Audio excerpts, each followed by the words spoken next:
Hello, everybody. Welcome back to the Homemade Homestead channel. Today, we're going to be talking about loofah.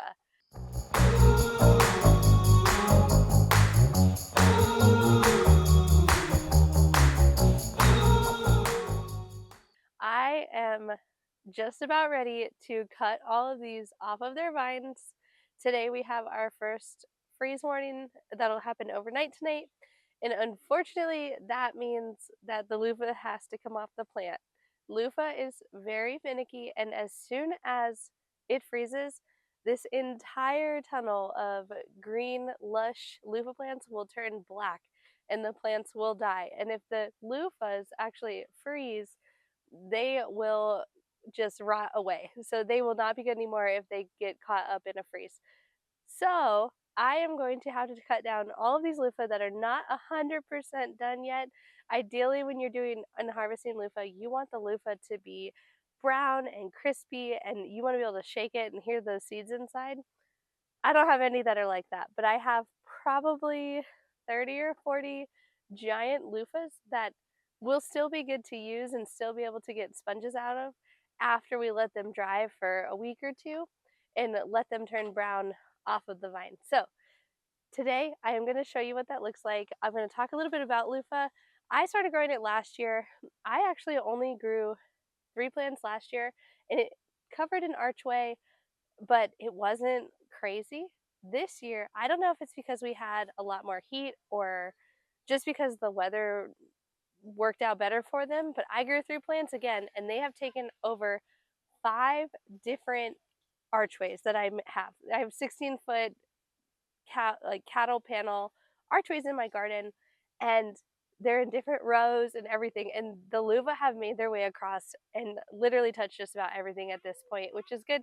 I mean, there's not much else growing in the garden at the moment, but it's exciting. It has been a long time coming. Loofah takes an incredibly long time to grow, so the seeds actually get planted or should be planted like the first week of February indoors. Let them grow indoors like crazy, and then as soon as your last frost is out of the way, put them outside, and they will take until about November, usually about November. This time we have one in October, unfortunately, but they take until about November to get fully ripe and dry on the vine. And then it makes it super easy to harvest all the sponges. When a situation like this where I have to cut them all before they're actually ready, it just takes a little bit longer to let them dry. Some of the sponges may not fully develop, but I still think we're going to get a really good harvest. So get ready, watch as I pull off all these loofah, and then once I get them off, we'll talk a little bit more. What, sweetie? Okay. Oh my gosh, these are big. Hello. The good news is they're pretty hard, so that means they're almost ripe. But they are gigantic. Look at this one. This thing's huge.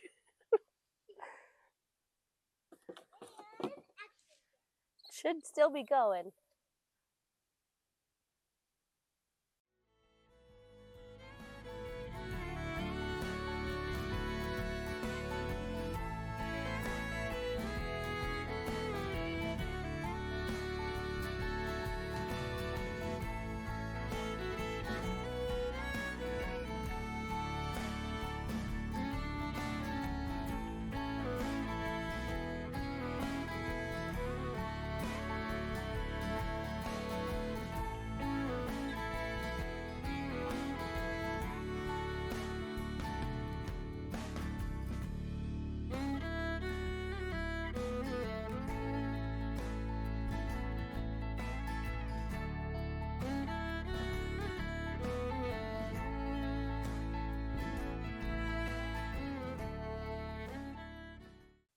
All right, you guys, at this point, I have cut off all of the loofah that I would consider viable at this point.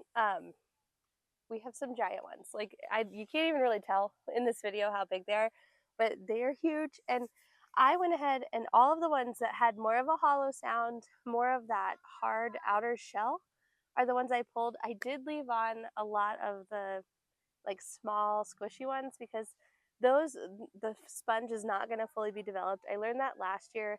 If you pull them, one, we're pulling them early. Two, you really want, see how this one is a little bit more yellow versus this one that's kind of still a dark green. This is what you want. You want this, and you want brown, like crunchy all the way around. But I don't have any of the brown ones. Yellow is about as good as some of mine get. But if you listen, hold it by the mic, they kind of have a hollow sound versus some of these ones, like this one's kind of a borderline one, and it is definitely a lot more, it's more dense. It's got a lot more water in there.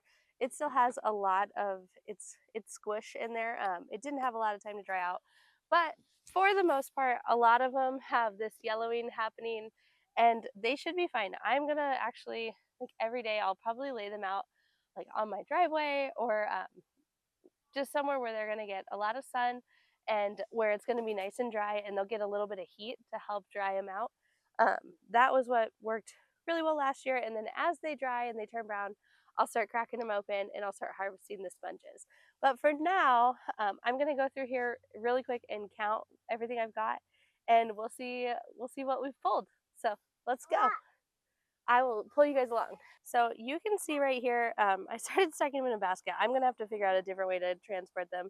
But that bucket is full. And then we have a whole little mess of them all the way down the length of the garden. So you can see right there, we have like 5, 10, 15, 20, 25, 30, 35, 40, 45. So it actually looks like we have about 45 of them. My numbers may be a little rough at the moment, but that is a lot of sponges, and these are giant, guys. Like I said, the video doesn't really do a ton of justice for like the size of these things. They are huge, and I am just excited.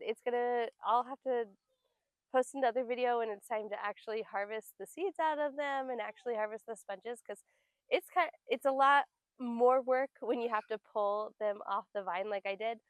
When you can let them get dark on the vine, it's a super easy process to process them if they're already dry. But when they're like this, you have to let them dry, and then there's a little bit extra to clean off of the sponges when they have to go from this point to fully dry and harvested. So it'll probably be a couple more weeks until I get that video up. But for now, I'm just going to show you guys what some of the sponges that look like from last year. And so you can see what it's going to look forward to here in a couple weeks. So I just wanted to give you guys a quick look at what I meant when I left some of the ones that were smaller and a little bit more spongy.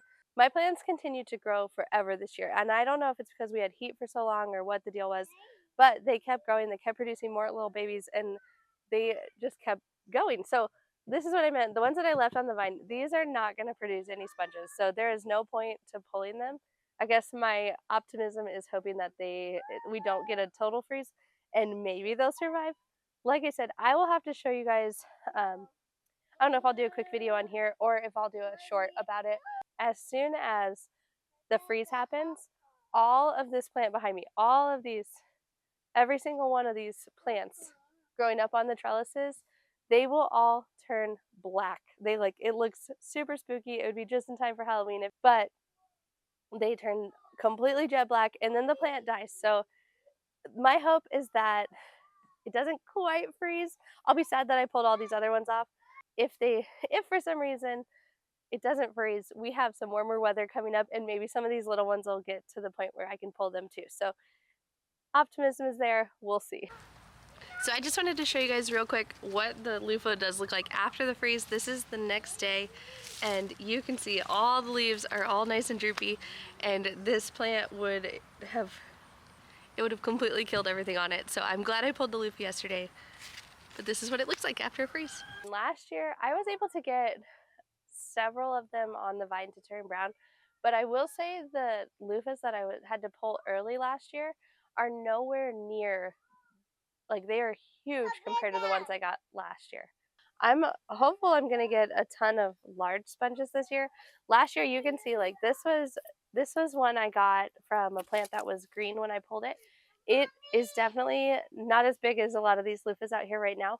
So I'm excited to see what it looks like. I'm excited to see if they turn out like this. And it's pretty fun to get sponges like this. Like you can cut them. You can cut them long ways. You can make them flat. You can cut little slices out of them. You can use them a million different ways, and they're good for you. I mean, it's much better than the traditional artificial sponges, and it it's just a fun hobby. It's been super fun to get to know how the loofah plants work and how they grow, and like I said, it's super easy. It's fun, and give it a try. If you're on the fence, give it a try, see if you like it. Make sure you plant them somewhere where they have a ton of space.